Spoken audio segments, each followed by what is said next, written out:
Je vais vous expliquer comment calculer le jeu radial et la hauteur sous pression des ressorts afin de vérifier l'usure des différentes pièces de la culasse.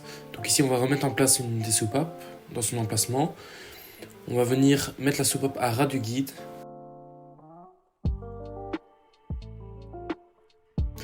On vient alors installer un comparateur au niveau de la tête de la soupape et on va pousser aussi fort que possible pour voir quelle est la différence entre la position d'équilibre sans force et la position sous effort.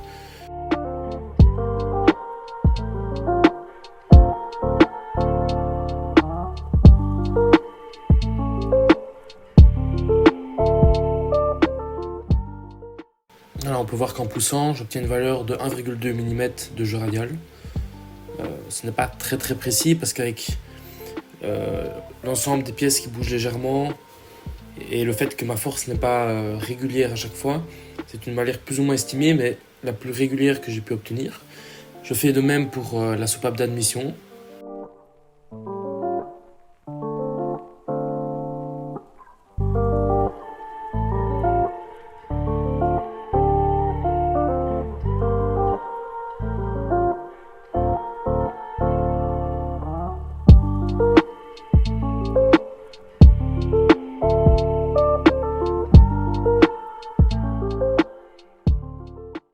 Pour ce qui est de la mesure sous contrainte des ressorts, nous avons besoin d'un appareil spécifique. Cet appareil va permettre d'appliquer une force sur le ressort et de mesurer la hauteur du ressort sous une force précise. En général, la force à appliquer est donnée par le constructeur et plus le ressort va être performant et plus la hauteur du ressort sera élevée. Et donc on peut comparer après des années d'utilisation si la hauteur du ressort est toujours celle d'origine.